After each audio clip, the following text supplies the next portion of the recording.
अस्सलाम वालेकुम बच्चों, कक्षा छठी विषय हिंदी। प्यारे छात्रों, इस पीरियड में हम कुछ व्याकरण और भाषा ज्ञान जो हमारा आखिरी का एक पार्ट है, एक हिस्सा है जो रह गया था, वो आज हम पूरा करेंगे। तो इसमें पहला जो है वो ये है कि निम्नलिखित शब्दों के लिंग और वचन बदल कर लिखो। यहाँ पर आपको पहले तो आपको लिंग दिया हुआ है, तो दो लिंग होते हैं, जैसे स्त्रीलिंग और पुल्लिंग, ठीक है।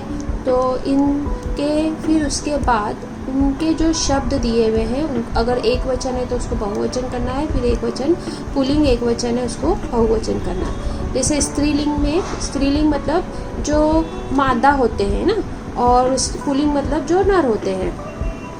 तो स्त्रीलिंग का पहला शब्द है भैंस, ठीक है। ये स्त्रीलिंग का एक वचन है, लेकिन अगर एक से ज़्यादा भैंस हो तो उसको बोलते हैं भैंसें, ठीक है। उसी का पुल्लिंग क्या हो जाता है, एक वचन भैंसा और भैंसे, ठीक है।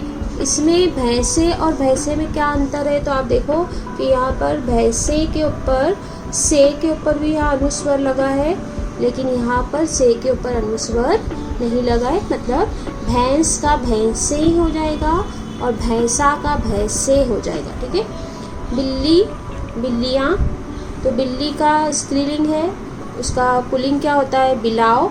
बिल्ली का एक वचन का बहुवचन हो जाता है बिल्लियाँ, और बिलाव का बहुवचन क्या हो जाता है, बिलाव ही रहता है। घोड़ी, घोड़ियाँ, घोड़ा, घोड़े, मैना, मैनाएँ, कौवा, कौवे, चूहिया, चूहियाँ, चूहा, चूहे। तो इस तरह से हमने स्त्रीलिंग का पुल्लिंग भी देखा और एक वचन का हमने बहुवचन भी यहाँ पर देखा।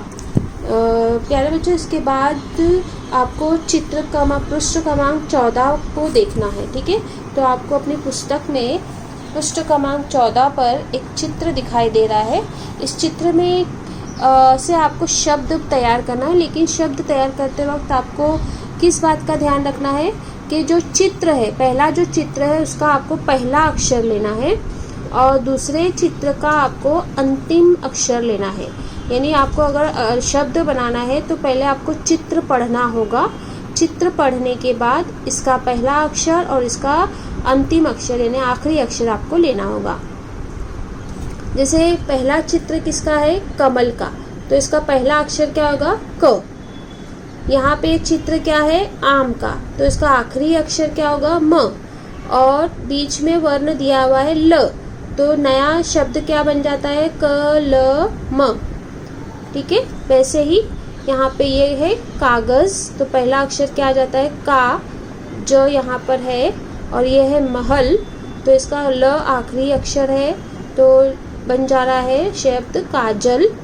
ये पहली किताब की ये चित्र है, किताब, तो की, सा, और ये निशान है तो न, आखिरी अक्षर है निशान का न, तो की, सा, न।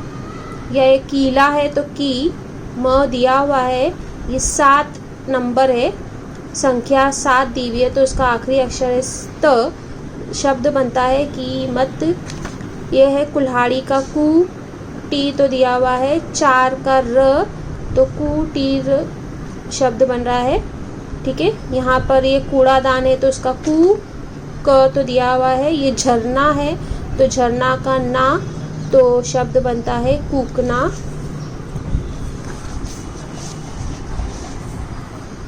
यहाँ पर ये चित्र है खंजर का, तो ख को दिया हुआ है, और फूल का ल, तो शब्द बन रहा है खोल। केले का के, क तो दिया हुआ है, कड़ा, ड़ा आखिरी वर्ण है, तो केकड़ा। कैमरा का कै, ला, और ये कंपस है जिसमें ये सारी सिमत बताने के मतलब दिशा दिखाने वाला जो होता है ना कंपस, तो उसको बोलते हैं कंपस। तो कैलाश, ठीक है। फिर के, कोट का को, य, और नल का ल, कोयल। कौवे का कौ, शी, और ट्रक का क, कौशिक। फिर कंगे का कंग और ना कान का न तो कंगन। तो इस प्रकार से आपको एक चित्र देखते हुए ये मैं इसका आपको चित्र डालूंगी, फोटो डालूंगी, आपको ये यहाँ पर रिक्त स्थानों की पूर्ति करना है। आगे देखते हैं हम कि वर्णों में संयुक्त अक्षर के शब्द। कुछ हिंदी में लिखते वक्त कुछ वर्ण जो है वो आधे हो जाते हैं क्योंकि उनकी आवाज़ भी आधी निकलती है। तो अगर आवाज़ आधी निकल रही है तो लिखते वक्त भी उनको आधा ही लिखा जाता है। तो वो कैसे आधे लिखे जाते हैं वो यहाँ हम देखेंगे। आधे होने वाले इसको बोलते हैं संयुक्त अक्षर, जो आधे होकर जुड़ के आते हैं उसको बोलते हैं संयुक्त अक्षर। तो क जो है वो पूरा इस तरह से होता है, आधा इस तरह से होता है। फ पूरा ऐसे होता है, आधा इस तरह से होता है। तो उसके शब्द जैसे क के शब्द देखो फक्त, भक्त, भक्त में क आधा है, वक्त में क आधा है, मुक्ति में क्या आधा है। तो इस तरह से ये दूसरे शब्द के साथ, दूसरे वर्ण के साथ जुड़कर आता है। जैसे फ आधा इस तरह से लिखा जाता है। तो ये जब इसका शब्द में आता है तो रफ्तार, मुफ्त इस तरह से लिखा जाता है। आगे है खड़ी पाई वाले। ख यहाँ पर ये जो आपको ये खड़ी लकीर दिख रही है ना, इसको बोलते हैं पाई। तो जब ये आधा लिखा जाता है तो ये पाई हटा दी जाती है। तो ये ख जब आधा लिखा जाता है तो ऐसा, ग इस तरह से और घ इस तरह से, ठीक है। तो इस तरह से च, ज, झ, इसका न, ण ये आधे इस तरह से हो जाते हैं। त, थ, द, ध, न, त, थ, ध, न, इसमें सब में खड़ी पाई देखो यहाँ पे हट जा रही है। प, ब, भ, म यहाँ पर भी खड़ी पाई जो है वो इसकी हट के ये इस तरह से बदल जा रहे हैं। य, ल, व, श, तो य, ल, व, श, श, स, श, त्र, तो इसके भी खड़ी पाई हटके इस तरह से हो जा रहे हैं और इनसे बनने वाले शब्द यहाँ पर दिए हुए हैं। इसके बाद है हलंत होने वाले शब्द। कुछ शब्द ऐसे होते हैं जिनको हम जो है वो आधा करने के लिए उनको ना हम इस तरह से आधा कर सकते हैं, ना उनकी खड़ी पाई होती है, तो उसको हलंत होने वाले करते हैं। जैसे उनके वर्ण के नीचे जो है वो इस तरह का हलंत का एक चिन्ह लगा दिया जाता है। तो न, छ, ट, ठ, तो ये इस तरह से है। इनके हलंत लगने के बाद ये इस तरह से होते हैं। ड, ढ, द, ड, इसमें भी हलंत, ये जो निशान है उसको हलंत बोलते हैं। ये इस तरह से दिखाई देते हैं और इनसे बनने वाले शब्द यहाँ पर है। फिर उसके बाद र के प्रकार। तो र के जो प्रकार होते हैं वो इस तरह से 3 प्रकार के होते हैं। ये ऐसा रहता है, फिर ये इस तरह से लगाया जाता है। जैसे ये जो र है ये ऊपर इस तरह से हो जाता है, ये ड के नीचे ये हो गया और ये र इस तरह से लगाया जाता है। उसके बाद प्यारे छात्रों, आपको पुस्तक में पृष्ठ क्रमांक 17 पर आपको देखना है।